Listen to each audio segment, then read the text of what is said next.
Bom dia a todos, queridos e queridas, companheiros e companheiras de jornada rumo à luz, rumo à ascensão espiritual e planetária. Tudo bem com vocês, meus queridos, minhas queridas? Então, hoje é dia 5 de outubro de 2023, quinta-feira, né? E nós vamos juntos dar continuidade à nossa jornada de cura da criança interior através dos ensinamentos de um curso em milagres. Começamos o nosso vídeo com a leitura do texto das lições desse grupo de lições, que é o texto de número 6. O que é o Cristo? O que é o Cristo? O Cristo é o Filho de Deus, tal como ele o criou. É o ser que compartilhamos, unindo-nos uns aos outros e também a Deus.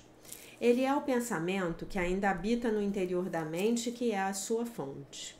Ele não deixou o seu lar santo, nem perdeu a inocência em que foi criado. Para sempre imutável, ele habita na mente de Deus. Cristo é o elo que te mantém um com Deus e garante que a separação não passa de uma ilusão de desespero, pois a esperança habitará para sempre nele. A tua mente faz parte da sua, da mente de Deus, e a mente de Deus faz parte da tua. Ele é a parte em que está a resposta de Deus, onde todas as decisões já foram tomadas e os sonhos já acabaram. Ele permanece intocado por todas as coisas que os olhos do corpo percebem, pois embora o Pai tenha depositado nele os meios para a tua salvação, ele continua sendo o ser que, como o Pai, desconhece o pecado. Lar do Espírito Santo, em casa apenas em Deus, Cristo permanece em paz dentro do céu da tua mente santa. Essa é a única parte de ti que verdadeiramente tem realidade. O resto são sonhos, mas esses sonhos serão dados a Cristo, para que se desvaneçam diante da sua glória, e enfim revelem a ti o teu ser santo, o Cristo. A partir do Cristo em ti, o Espírito Santo alcança todos os teus sonhos e pede que venham a ele, para serem traduzidos em verdade. Ele os trocará pelo sonho final, que Deus designou como o fim dos sonhos. Pois quando o perdão descansar sobre o mundo e a paz estiver vindo a todos os filhos de Deus, o que mais poderia haver para manter as coisas separadas, já que o que resta para ser visto é apenas a face de Cristo? E por quanto tempo essa face santa será vista, se não passa de um símbolo, indicando que o tempo do aprendizado agora terminou e a meta da expiação foi enfim alcançada? Portanto, busquemos achar a face de Cristo e não olhar para nada mais. Quando contemplarmos a sua glória, teremos o conhecimento de não precisar de aprendizado, de percepção ou de tempo ou de coisa alguma, exceto do ser santo, o Cristo que Deus criou como seu Filho. Lição do dia. Se sou limitado, meu Pai não é livre. Se sou limitado, o meu Pai não é livre, né? Então aqui nessa lição, Jesus, ele faz um paralelo entre a natureza divina de Deus Pai e a nossa natureza divina enquanto filhos de Deus. Se aceito que sou um prisioneiro dentro de um corpo, no mundo em que todas as coisas que aparentam viver parecem morrer, então o meu Pai é prisioneiro comigo. E é nisso que eu acredito quando afirmo que tenho que obedecer às leis que o mundo obedece, que as fragilidades e os pecados que percebo são reais e não se pode escapar, né? Não se pode escapar deles, não se pode escapar do mundo. A única maneira, quer dizer, a única não, né? Mas uma maneira muito fácil de a gente entender lições como essa é definitivamente você entender que isso aqui é um lugar de realidade virtual, né? Isso aqui é um metaverso, né? É uma Matrix, definitivamente, né? Nós precisamos nos lembrar que em algum momento nós decidimos jogar esse jogo, né? Aí a gente entende essa lição facilmente. Se sou limitado de qualquer forma, não conheço o meu Pai e nem o meu ser. E estou perdido para toda a realidade, pois a verdade é livre e o que é limitado não faz parte da verdade. A oração. Pai, nada peço senão a verdade. Já tive muitos pensamentos tolos sobre mim mesmo e a minha criação, e trouxe um sonho de medo para a minha mente. Hoje não quero sonhar. Escolho o caminho para ti no lugar da loucura e do medo, pois a verdade é segura e só o amor é certo. Se sou limitado, o meu Pai não é livre, né? Então, se eu sou um prisioneiro, né? Se eu sou esse corpo, então Deus tem que ser prisioneiro comigo também, né? Porque eu não fui criado à imagem e semelhança de Deus, não foi isso que eu aprendi? Não é mesmo? Então a gente já sabe que não é por aí, né? Se sou limitado, o meu Pai não é livre. Essa é uma lição que vai nos lembrar da nossa verdadeira natureza. Qual é a nossa verdadeira natureza? Somos os filhos e filhas de Deus, perfeitos, inteiros, completos, maravilhosos e isentos de pecado, né? E aí, no texto do dia de hoje, do livro da Marianne Williamson, A Year of Miracles, Daily Devotions and Reflections, ela fala: eu tenho potencial infinito para a grandeza, tá? Lembrando que nós estamos falando da grandeza do espírito, jamais da grandiosidade do ego, né? Então, se você estiver achando que essa grandeza da qual falamos em um curso em milagres é eu ir lá e comprar uma Lamborghini Diablo vermelha e postar nas minhas redes sociais que eu dirijo uma Lamborghini, não é sobre isso, tá? Essa é a grandiosidade do ego. Ah, então você está dizendo que você é contrária a esse tipo de coisa? Eu não sou nem contrária e nem a favor. Vou explicar para vocês. A Lamborghini é neutra. O propósito que eu dou à Lamborghini é que eventualmente vai me dizer se eu tô tendo aquele bem a partir de uma perspectiva do espírito ou do ego, tá? Agora vejam vocês quem é que veio pedir para participar do vídeo. Você soprou? Você soprou? O que foi? Machuquei você? Desculpe. Veio participar. Muito bem, meus queridos. Aí ela diz assim: eu tava falando da Lamborghini, né? Então é o propósito. Qual é o propósito que eu tô dando aquilo? Definir o meu valor? Aí é do ego. Desfrutar do prazer de dirigir aquele brinquedo dentro da Matrix? Ok. Não tô fazendo mal para ninguém, tô movimentando a economia, tô pagando o IPVA da minha Lamborghini, tá? Então não vamos confundir. Todos nós carregamos dentro de nós um potencial infinito para a grandeza. Mesmo os gênios entre nós apenas arranharam a superfície daquilo que todos nós fomos programados para alcançar, uma vez que tenhamos manifestado a nossa luz divina de forma completa. Eu, como toda a humanidade, apenas comecei a abrir, a esticar, né, as minhas asas. Através da minha vontade, né, eu me disponho, né, melhor, eu me disponho a me desapegar dos preconceitos e dos julgamentos do mundo, para que eu possa ser elevado acima desse puxão, né, para baixo, né, do pensamento baseado no medo. Eu dedico a minha vida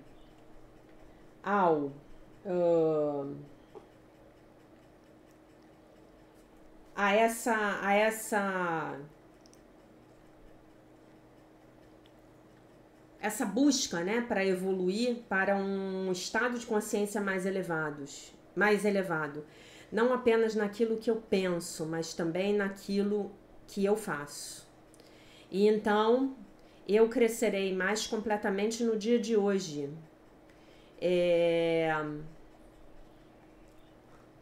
me encaminhando para a manifestação do potencial que Deus me deu, né? Então, por que Deus me deu um potencial? Porque na hora em que ele me criou esse filho de Deus, perfeito, inteiro, completo, maravilhoso, isento de pecado, né? Então vamos pensar lá no filho pródigo, né? Aquele filho pródigo era um milionário.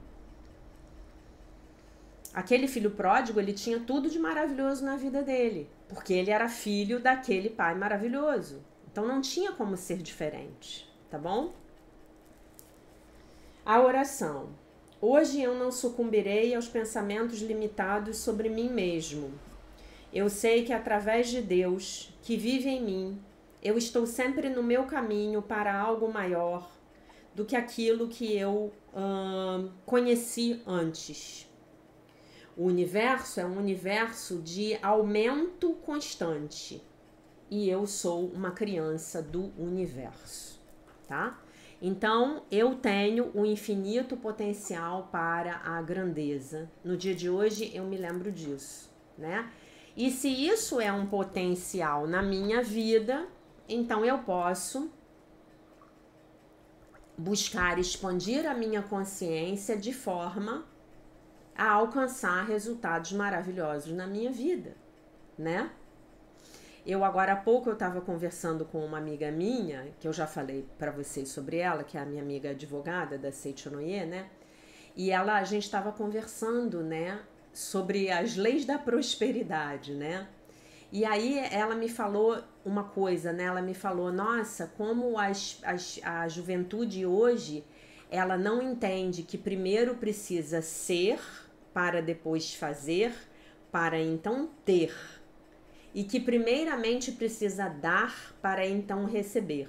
Ela falando comigo, né? A gente teve aula no ciclo da prosperidade juntas no sábado, nos vimos, né? E aí ela falou assim, mas essas são as leis da prosperidade e você não pode escapar delas. Elas vão se manifestar na sua vida de uma forma ou de outra. Eu falei, isso mesmo, amiga, né? Essa juventude está toda querendo as coisas ao contrário. Primeiro eles querem ter, para depois fazer. Primeiro eles querem receber, para depois dar. E aí isso me lembrou de algo, né, para falar para vocês. Vocês lembram que eu em muitos vídeos, inclusive já no ano passado, a gente já falou sobre isso, eu expliquei para vocês que as leis do ego, as leis do caos, elas são opostas, 180 graus em oposição, estão 180 graus em oposição às leis de Deus, né? Por isso que o cidadão lá se chama o anticristo, porque nós temos o Cristo, a consciência crística, e temos o anticristo, né? Tem uma seção sobre o anticristo no livro-texto, né? Vocês podem ler. Na minha edição jurássica, inclusive, ela está na página 666, né? E quem tiver lido o livro das revelações, o Apocalipse, vai saber do que eu tô falando, né? Lembrando a vocês que no domingo a nossa aula ao vivo, a nossa live foi sobre o significado do juízo final, tá bom? E aí eu pensei, nossa, mas isso é exatamente o que Jesus nos fala em Um Curso em Milagres, né? Ela não é uma estudante de Um Curso em Milagres, ela é minha amiga da Seichonoye, né? E é exatamente disso que Jesus fala. É isso, sobre isso que Jesus fala, né? Que primeiro eu tenho que dar para então receber. Primeiro eu tenho que ser, e aí eu manifesto no meu fazer. E aí depois então essa manifestação se transforma no ter. Certo? Porque eu sou essa consciência de prosperidade, por exemplo, eu manifesto essa consciência de prosperidade, e então ao manifestar eu projeto, ao projetar eu percebo, e o perceber é o ter, né? Porque a projeção dá lugar à percepção, né? E aí eu pensei, é isso mesmo. Então, dominados pelo sistema de pensamento do ego, estamos todos querendo colocar o carro na frente dos bois. Não é isso? Falamos disso ontem quando conversamos sobre os equilíbrios entre as energias feminina e masculina, né? Então, uma grande pergunta que eu acho que eu já ensinei para vocês a se fazerem aqui, que eu sempre me fiz desde que eu comecei a estudar o 100, é quando uma coisa tá chegando na minha vida, ou quando eu tô me preparando para ter uma ação, eu me pergunto assim, isso é do ego ou isso é do Espírito Santo? E muitas vezes, na verdade, eu pergunto para ele, né? Eu falo, meu divino Espírito Santo, isso aqui é seu? Ou é do meu ego? Quem é que tá trazendo isso aqui para minha vida? E é muito fácil de perceber a resposta, né? Muito fácil, né? E essa é uma pergunta que vocês podem fazer sempre. Isso aqui é do ego ou isso aqui é do Espírito Santo?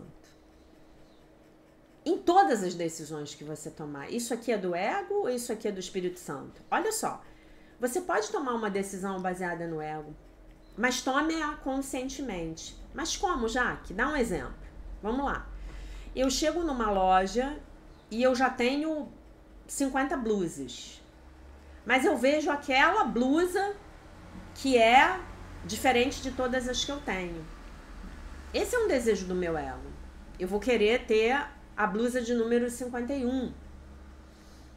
Mas ok, eu posso falar, tá, então olha só, eu posso hoje comprar essa blusa, satisfazer o desejo do meu ego, e eu posso também pedir ao Divino Espírito Santo para que quando eu vestir essa blusa, quando eu for vestir essa blusa, então que de alguma maneira essa blusa sirva aos propósitos dele, Espírito Santo. Gente, o meu gato está aqui se derretendo todo. Meu gato tá todo derretido, porque ele sabe que eu vou viajar daqui a pouco, tá? Vocês lembrem que daqui a pouco eu vou viajar, tá? À noite eu tô indo viajar.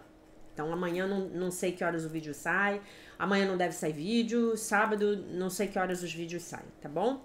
Vou gravar o vídeo amanhã do aeroporto de Munique, na Alemanha, tá?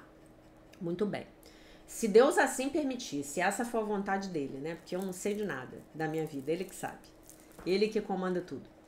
Então por que eu tava falando isso? Eu realmente não sei, mas talvez a sua criança interior precise ouvir isso. Tá bom? Então vamos nos habituar a perguntar ao Espírito Santo. Mas Espírito Santo, isso aqui é seu ou é do ego? Né? Lembrei, né? Porque a gente tá nesse mundo onde tudo tá sendo virado de cabeça para baixo. Tudo tá sendo virado de cabeça para baixo, né?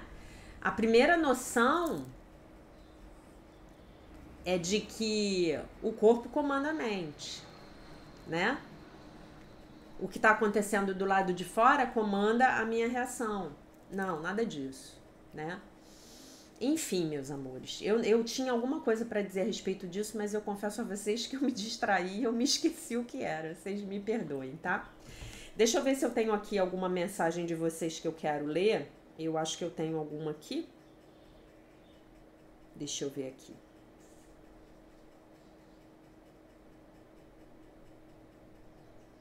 Espera aí, só um minuto.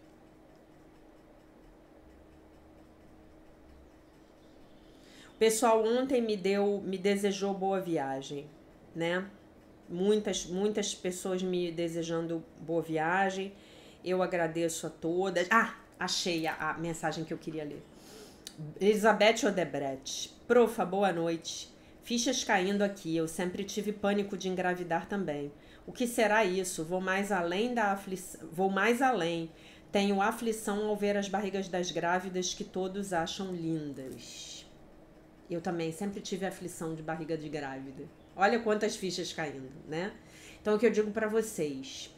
Não importa qual o destino que nós tivermos seguido. Agora, isso não importa mais. O que importa nesse momento é eu saber se eu estou indo adiante, para onde a minha alma, o meu espírito quer que eu vá, ou se eu estou indo adiante para onde os meus condicionamentos egóicos me levam. Né? Foi o que eu falei para vocês. Será que realmente a minha escolha, em algum nível, né? De não ter tido filhos, de não ter sido mãe nessa encarnação, ela foi uma escolha livre? Ou será que ela foi condicionada? pelos meus medos, pela minha adolescente interior ferida lá de 15 anos de idade, né? Aquela adolescente, ela vai ser resgatada, vocês podem ter certeza. Eu ainda não fiz o trabalho de resgatá-la, mas eu vou lá resgatá-la, tirar ela daquele pavor de quando ela ouviu lá que se engravidasse teria sido colocada para fora de casa, tá? Então eu acho que é isso. Eu acho que é isso. Deixa eu ver aqui. Eu vou ler um texto hoje, meus queridos, para dar continuidade aqui à nossa jornada de cura da criança interior. Continuando aqui no livro da vergonha. Depois a gente, mais pro final do ano, a gente vai voltar pro livro do Jampolsky, tá? E eu vou falar novamente sobre os modelos e os papéis do sistema familiar, tá? Modelos. Estamos aqui no livro Curando a Vergonha que te Impede de Viver. Modelos. Já tratei do tema dos modelos fornecidos pelos pais como parte da dinâmica da internalização da vergonha tóxica. Os modelos de roteiros não estão limitados aos pais. Eles podem vir dos contos de fada, dos filmes, da televisão ou de outros modelos culturais e familiares da vida real. Se você for pegar isso que ele está falando e levar para os conceitos junguianos, seriam os arquétipos. Os arquétipos seriam esses modelos muito antigos, né? Eu vou chegar lá na Grécia amanhã, se Deus permitir, e eu estarei em contato com todos aqueles arquétipos da mitologia grega, que são muito dominantes na nossa cultura ocidental, né? Você provavelmente hoje está aprisionada aí em algum arquétipo de algum deus, deusa grega. Pode ter certeza disso, tá? E aí, o que é legal da gente ver é que quando a gente toma consciência disso, a gente pode se libertar, né? E a gente pode pegar o que é bom e deixar embora o que não é bom. Olha só. As mulheres que tiveram pais pouco presentes e abusivos podem se identificar magicamente com a Bela e a Fera, meu conto de fadas favorito, sem dúvida nenhuma, e representar repetidamente na sua vida as cenas principais desse conto de fadas, casando-se com homens brutais. Com frequência, quando você fala aqui homem brutal, tá, gente? Não é necessariamente um homem violento, não. Pode ser um homem extremamente primitivo e inconsciente, tá bom? Pensem num ser primitivo, né? Com uma consciência muito primitiva. É disso que ele tá falando, tá? Esse ser primitivo, ele pode também ter sido violento, mas não necessariamente. Com frequência, é transmitida às mulheres a crença de que se elas esperarem por um período de tempo suficiente, seu príncipe encantado aparecerá. Olhem que interessante, né? Eu falei disso para vocês há uns 2 ou 3 vídeos atrás. Foi exatamente o que aconteceu comigo até o momento em que eu realmente já estava em terapia e eu resolvi sair de casa porque o príncipe encantado, ele não tinha chegado. Ele até tinha chegado, mas ele não quis ficar comigo. Tá? Muito bem. A magia desempenha um papel na vida de muitas pessoas com uma base de vergonha. Isso aqui é fundamental. Quando a gente tem muita vergonha, a gente cria uma vida de ilusões mágicas, de crenças mágicas pra gente, tá? Um dia eu vou fazer um vídeo extra só sobre esse assunto, o pensamento mágico. Ou talvez não, como faz parte da jornada, vou fazer um vídeo aqui dentro da jornada sobre o pensamento mágico, tá? Escondendo-se atrás de fantasias de um dia, se ao menos, quando a pessoa pode viver a vida inteira esperando uma fada madrinha ou um padrinho, ou o príncipe encantado, ou a princesa encantada, né? Ou ganhar na loteria. No dia em que eu ganhar na loteria, eu vou resolver tudo. Eu cresci ouvindo isso. Como isso foi danoso para mim. Não, no dia que eu ganhar na loteria, eu vou ganhar na loteria. Quando eu ganhar na loteria, tudo será resolvido, né? Ninguém ganhou na loteria até hoje. Eu nem jogo. Pra ser honesta com vocês, eu nem jogo. Eu tenho um certo horror psicológico disso, né? Mas assim, quando... E essa é fatal. Essa é... Brasileiro adora essa coisa de brasileiro. Não, quando eu ganhar na loteria, se ao menos o presidente da República fosse outro. Quando eu me casar, quando eu tiver filhos, quando eu encontrar o amor da minha vida, quando eu passar num concurso público, quando eu ganhar na loteria, quando eu tiver aquela promoção que já está na boca para acontecer, aí eu serei feliz. A sua vida inteira passou, tá? A sua vida inteira passou. E você ainda está preso nisso. Não se engane, isso aqui é muito importante. Isso aqui talvez seja um dos mecanismos de defesa mais poderosos do ego para você não olhar para você, para sua vida honestamente. Deixar sua criança lá, sua criança interior aprisionada lá nos porões da sua psique. Tá bom? O vínculo de fantasia prepara as pessoas para transferências mágicas para outros vínculos de fantasia. Tá? Tinha uma piada que eu ouvia, um ditadozinho que eu ouvia quando eu era criança, que era assim: quando casar, sara, né? Então, o casamento, ele era a promessa de tudo, né? Antigamente. Quando casar, tudo vai ficar bem. E aí, quantas pessoas eu conheço, quantos de vocês me escreveram comentários aqui no canal no YouTube, dizendo, casei para sair de casa. Eu me casei para sair de casa. Eu me casei porque eu tinha uma crença inconsciente de que quando eu me casasse as coisas iriam bem. Aí eu descubro que não é bem assim, né? Na verdade, a minha fantasia, o meu conto de fadas, ele cai por terra. Porque eu vou ter que conviver com uma pessoa igual a mim, cheia de defeitos e qualidades. E eu vou ter as obrigações de gerir uma casa. Não que eu ache isso ruim, gente. Eu acho gerir a própria casa maravilhoso. Eu acho que quem estiver aí pensando que tem que sair de casa, da casa dos pais, nessa jornada de cura da criança interior, pode colocar isso como um objetivo, tá? Porque esse é um objetivo maravilhoso. Na minha opinião, todas as pessoas tinham que morar sozinhas durante um tempo. Você morar sozinho, você aprender a se responsabilizar pela sua vida, pelo pagamento das suas contas, por tudo que diz respeito a você, é maravilhoso.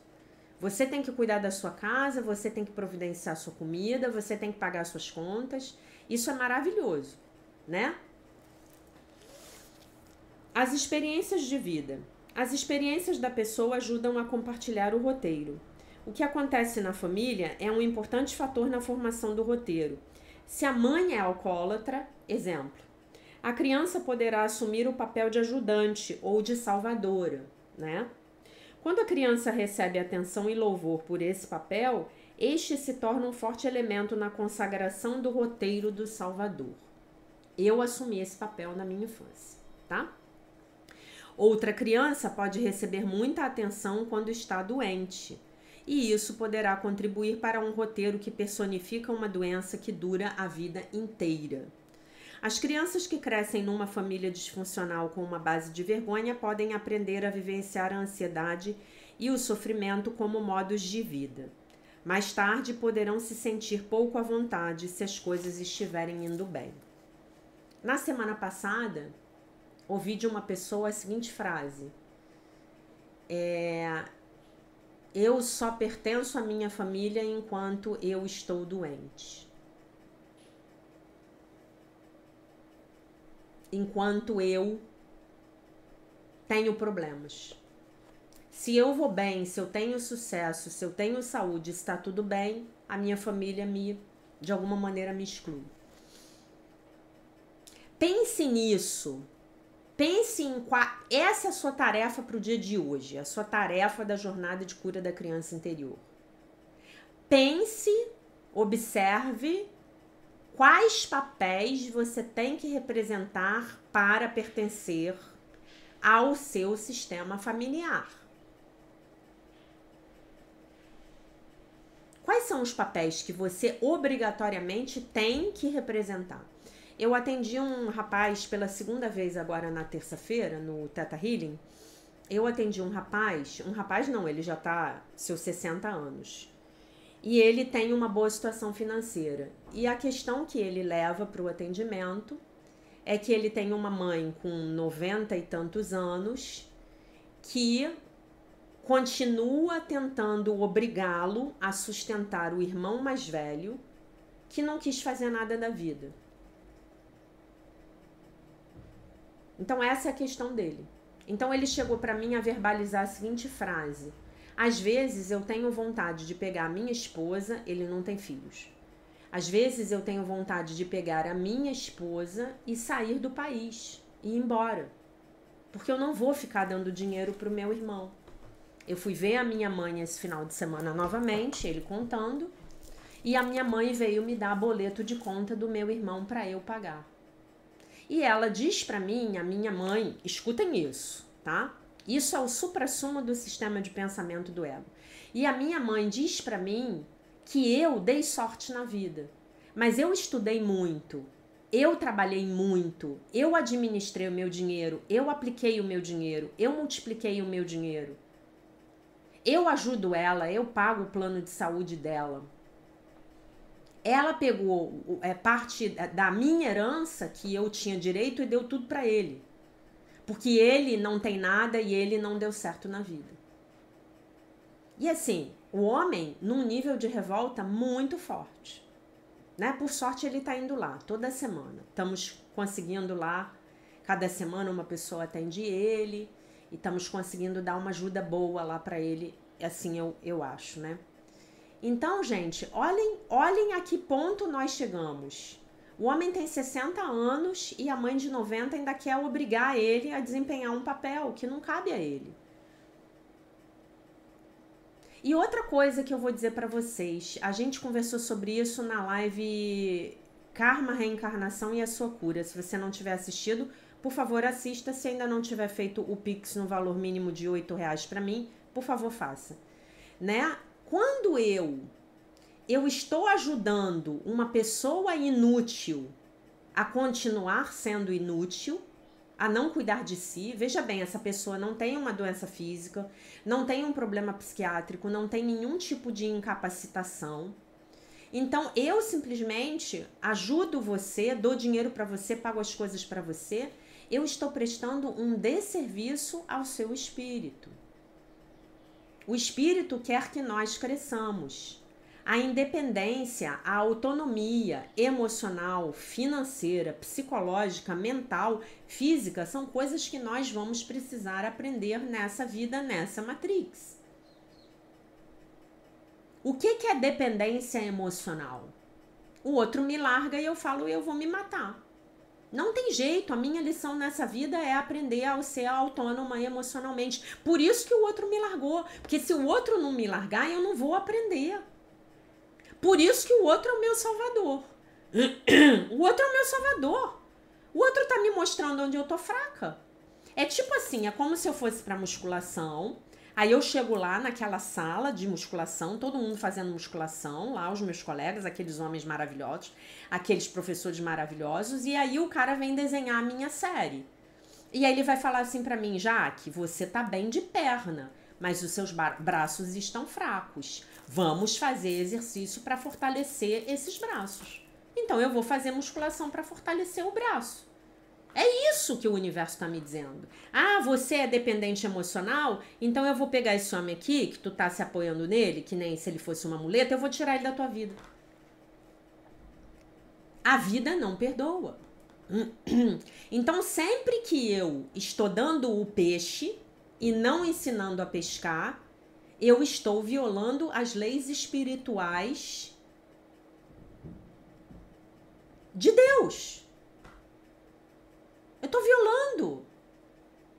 Eu não posso criar filho para ficar dependente de mim. Eu não posso criar filho para ser inútil. Eu conversando essa semana com uma amiga minha, ela falou para mim, eu não vejo meu filho estar se formando na faculdade, eu não vejo ele correr atrás do dele. E eu cheguei para ele e falei, meu filho, olha só, até o final da faculdade tá tudo bem. A partir daí você vai ter que se sustentar. Você tem que correr atrás do seu. Imaginem, gente, um homem. O que nós estamos deixando de herança para os nossos filhos? Que eles vão ficar lá fazendo careta lá no TikTok para alguém dar uma moedinha de 50 centavos para eles. Que isso, gente? Só tem um jeito de nós deixarmos outro legado para os nossos filhos. É através do autoconhecimento. Sou eu me curando, sou eu olhando para minha criança interior, disciplinando ela, inclusive. Vocês entendem isso? Então isso é muito perverso. É muito perverso. Quando você vira alguém te oferecendo ajuda, apoio, bolsinha disso, bolsinha daquilo, ajudinha disso, ajudinha daquilo, que seja temporário. Que seja temporário, que haja uma contrapartida. Tem sempre que haver uma contrapartida. Do contrário, eu tô matando o espírito dentro daquela pessoa. Eu tô deixando ela se afundar cada vez mais no sistema de pensamento do ego. E aí eu volto para a pergunta do início do vídeo. Isso aqui é do ego ou é do Espírito Santo? Porque às vezes, gente, o que vem do ego vem muito bem disfarçado. Vem disfarçado de bolo de chocolate com cobertura de chantilly, tá?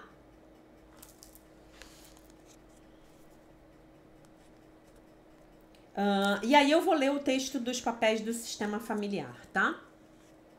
Os papéis do sistema familiar. Todas as famílias têm papéis. Estamos aprofundando esse tema. Ou melhor dizendo, estamos nos aprofundando nesse tema. Que eu já li o texto do Volta ao Lar, tá? Todas as famílias têm papéis. O pai e a mãe desempenham seus papéis exemplificando o que é ser um homem ou uma mulher, pai ou mãe. Eu ensino sempre pelo exemplo. Eu ensino 99% pelo exemplo, 1% a partir do que eu falo, tá? Os pais também dão um exemplo de como podemos ser íntimos, ter limites, enfrentar os problemas, lutar com justiça, resolver os problemas. O papel das crianças é ser curiosas e aprendizes.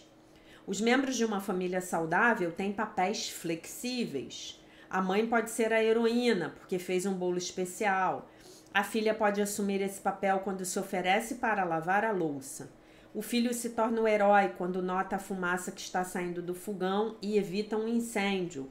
Papai é o herói quando sai com a família de férias. Descrevi anteriormente com certo detalhe os papéis da família disfuncional.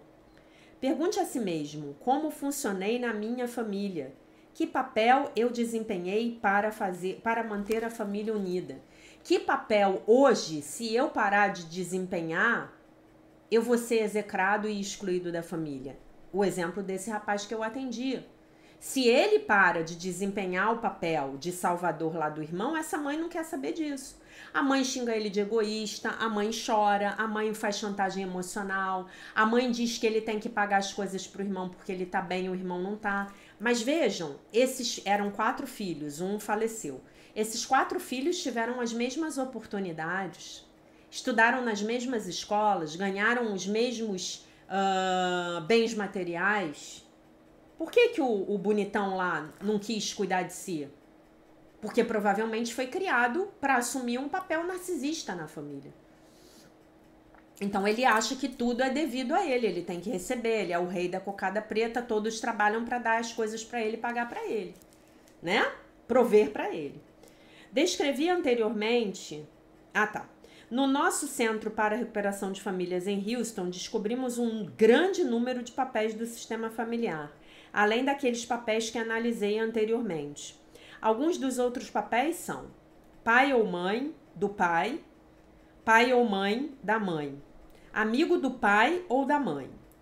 Desempenhei todos. Conselheiro da família, queridinha do papai, queridinha da mamãe, o filho perfeito, o filho de ouro, pacificador da família, facilitador do pai, santinho, facilitador da mãe, malandrinho, bonitinho, o atleta, pacificador da família, árbitro da família, o sacrifício da família, o religioso, o vencedor, o perdedor, O mártir, super mãe, super marido, super esposa, palhaço, super pai, principal facilitador, gênio, bode expiatório do pai ou da mãe.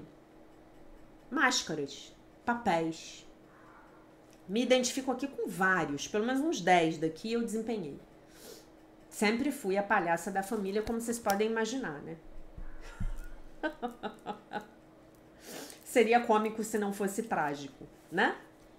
Sugerimos que as pessoas realmente se esforcem para obter um sentimento dos papéis que desempenharam, dando nome a eles. Por que um sentimento? Porque é só a partir desse sentimento que a cura será possível. Então, qual é o meu sentimento quando eu represento o papel da salvadora? Qual é o meu sentimento quando eu represento o papel da palhaça da família? Desanuviar, tirar as nuvens negras, fazer as pessoas terem uma mínima alegria num cenário tenebroso de vida, né? Às vezes, quando a gente faz piada do outro, né? Piada mesmo, né?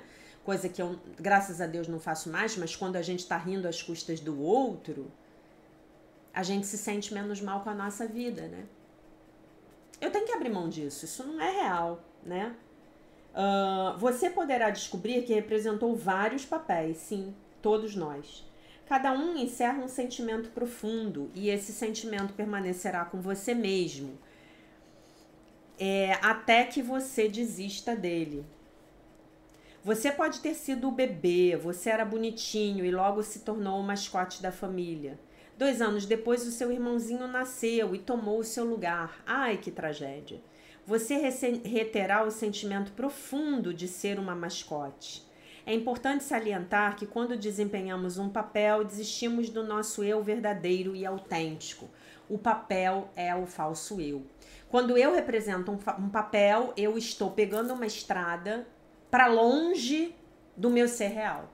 Tô falando assim, tchau, ser real, tchau. Agora eu vou brincar de ser a palhaça da família. Claro que dentro do meu ser real, me usando como exemplo, existe um senso de humor, existe uma alegria, existe um talento para fazer piada. Mas enquanto eu não me libertar do papel, do que é egóico, do que é falso, eu não vou poder acessar essa alegria verdadeira, esse senso de humor verdadeiro, como diria o Osho, esse espírito brincalhão, né? O nosso mestre Osho. Nos sistemas familiares disfuncionais, os papéis são inevitáveis em função das necessidades do sistema familiar em sua tentativa de se reequilibrar em função do principal agente de estresse. A principal angústia pode ser o alcoolismo do pai, o vício religioso da mãe e etc. Cada papel é uma maneira de lidar com a angústia e a vergonha da família. É uma maneira de cada membro sentir que tem algum controle sobre a realidade que se apresenta. Que paradoxo! Os papéis são uma necessidade da vergonha do sistema familiar, como uma maneira de superar essa vergonha tóxica. Eles, na verdade, paralisam e incentivam a vergonha. E aí eu pego o gancho com a frase de Jesus, né? Os papéis são mecanismos de defesa. E o que Jesus nos diz em Um Curso em Milagres? As defesas, elas estão criando na sua vida o exato problema do qual elas aparentemente estão tentando te defender.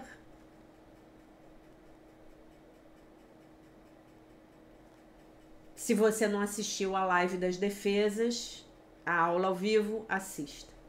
Deve ter uns 2 meses essa aula.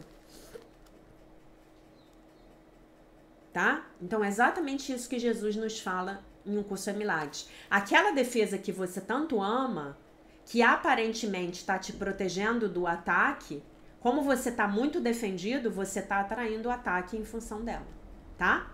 Para dar um exemplo assim mais simples para vocês entenderem, porque os exemplos aqui, eles podem ser diversos e podem ser um pouco mais complexos, e eu não vou falar disso, porque eu já estou com 44 minutos de vídeo. Um antigo provérbio francês é pertinente nesse caso. Quanto mais tentamos mudar, mais as coisas permanecem iguais. O mais importante a respeito dos papéis é que eles não são funcionais.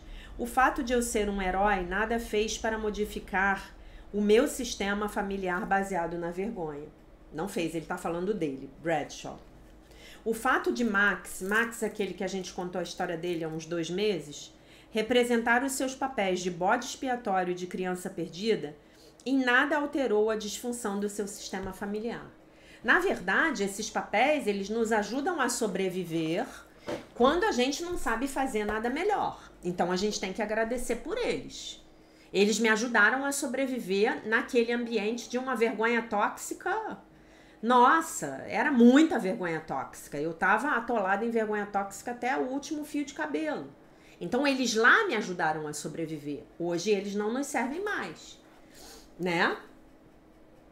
O poder desses papéis para uma pessoa com uma base de vergonha tóxica é a rigidez e a previsibilidade deles. Permanecer no papel confere à pessoa uma sensação de identidade. Como ela não tem contato com a identidade real dela, com o self dela, ela precisa de uma identidade falsa. O papel, nesse sentido, serve bem a isso. Até mesmo o bode expiatório pode ser uma previsibilidade. Pode ser previsível, ele pode ser alguém. É por isso que é tão difícil desistir dos papéis, especialmente dos papéis de herói, da pessoa que cuida, do salvador, do superrealizador ou do queridinho. Esses a gente não quer, desses a gente não quer desistir mesmo, porque são esses que fazem a gente ter uma ilusão de pseudo-poder. Não, eu resolvo tudo, eu salvo todo mundo, as pessoas me procuram para resolver os problemas delas. Vamos resolver isso. Eu tenho uma ilusão de poder, né? Eles modificam a disposição de ânimo. Nós nos sentimos bem cuidando das pessoas. Como eu poderia ser falho e defeituoso tomando conta de todas essas pessoas? Lembro-me de ter dito isso para mim mesmo quando eu tinha uma carga de aconselhamento de 50 pessoas por semana. O que eu não conseguia compreender é que não há como modificarmos o que somos através das nossas ações. A essência baseada na vergonha grita: você é falho e defeituoso. Existe alguma coisa errada com você. Por mais que você faça, você não vai mudar isso. Então eu posso aconselhar 50 pessoas. Eu posso ter 35 diplomas. Eu posso ter 7 bilhões na minha conta bancária. Eu posso ter o corpo da Marilyn Monroe. Olha o ego o que fala comigo. Existe alguma coisa errada com você. Você é falho e defeituoso. Então se eu conseguir ganhar mais 1 bilhão, eu fico ok? Fica. Aí você vai ganhar mais 1 bilhão e aquela voz continua falando pra você que você é um erro. Você é um equívoco da natureza, tá? Você é um aborto. Você não deveria estar aqui. Você é falho. Os papéis do sistema familiar disfuncional representam maneiras de perdermos nossa identidade real. Depois de um certo tempo, o fato de estarmos representando um papel se torna inconsciente. Agora, com a jornada, nós estamos trazendo tudo isso à consciência. Contem para mim nos comentários hoje, quando vocês assistirem o vídeo, quais foram os papéis que vocês representaram. Quais são os papéis que vocês ainda representam e como vocês vão fazer para se libertar deles. Esse é o dever de casa da jornada de hoje. Os papéis que eu representava quando eu era criança no meu núcleo familiar. Os papéis que eu ainda represento na minha vida adulta. E como eu vou fazer para me libertar dos que eu não quero mais, tá? Tipo, o meu cliente, ele não quer mais representar esse papel de salvador de um irmão preguiçoso que não quer caminhar com as próprias pernas na vida, ainda que seja completamente possível para ele. Mas ele vive um conflito, porque no momento em que ele toma a decisão de não ser mais conivente com isso, ele se liberta. Mas aquela parte dele que quer desesperadamente pertencer à família e ser amado pela mãe, o pai já faleceu, não quer que ele pare de sustentar o irmão. O custo de parar de sustentar o irmão é ser expulso. Você não pertence, né? Uma das 3 leis do amor do Bert Hellinger é a lei do pertencimento. Todos nós queremos pertencer, né? Da constelação familiar. Acreditamos que somos a persona que o papel exige. A persona é a máscara. Acreditamos que os sentimentos designados pelo papel são os nossos sentimentos. O papel passa literalmente a nos viciar. E eu diria para vocês que o papel passa literalmente a comandar as nossas vidas. E aí você tá preso, você tá rígido. Você só consegue operar naquele papel, tá? Então vamos pegar um exemplo no qual uma mulher codependente é casada com um homem alcoólatra. Então ela tá sempre buscando salvar o marido. O papel dela é o de salvadora. E o papel do marido é o de criança perdida, bode expiatório, vítima. Então eles estão ali congelados naqueles papéis. Como é que se resolve isso? Um dos dois, e preferencialmente os dois, vão ter que falar: eu não quero mais isso. Não quero mais, eu não sou mais a criança perdida. Se eu não sou mais a criança perdida, eu não preciso mais encher a cara para estar na vida. Eu não sou mais a salvadora de ninguém. Então, se eu não sou mais a salvadora de ninguém, eu não preciso mais salvar o meu marido do alcoolismo. Eu posso tomar uma de duas decisões possíveis. Eu posso ficar com ele respeitando o fato de que ele escolheu beber e deixar ele beber em paz, e ele cuida da vida dele e assume as consequências da bebida, ou eu posso decidir que eu não quero mais ser a companheira de um homem que bebe. Tá bom? Então o seu dever de casa de hoje você já entendeu. Se sou limitado, o meu pai não é livre, né? Se eu estou limitado a um papel, então meu pai não é livre. Eu não sou livre, né? Converse com a sua criança interior a respeito disso hoje e faça as listinhas que eu pedi para vocês. Os papéis que eu representei na minha infância, os papéis que eu ainda continuo representando e como eu vou fazer a partir de agora para me soltar disso, não quero mais. Eu entendi agora que são roupas, esses papéis são roupas velhas, rasgadas, gastas, que não me cabem mais, não cabem mais em mim. Então, não vou mais vestir isso, não quero mais.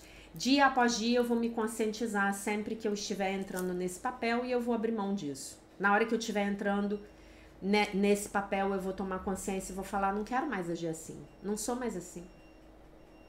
Mudei de nível no jogo de videogame. Tá bom, meus amores? Então, lembrando a vocês, mais tarde eu vou viajar. Amanhã provavelmente não vai ter vídeo. Provavelmente eu só vou conseguir fazer o upload dos vídeos no sábado. Não sei como eu vou estar de internet lá no hotel para onde eu tô indo. Já fiquei sabendo que parece que não é muito boa. Então tenham paciência, tá bom? Orem por mim, me desejem boa viagem, comentem o vídeo, deem o like, assistam as lives, façam os pixies para mim, tá bom? Então essa era a mensagem que eu queria deixar para vocês no dia de hoje. Deixo vocês com a paz de nosso Senhor Jesus Cristo, com um beijo imenso. E se Deus quiser, nós nos vemos novamente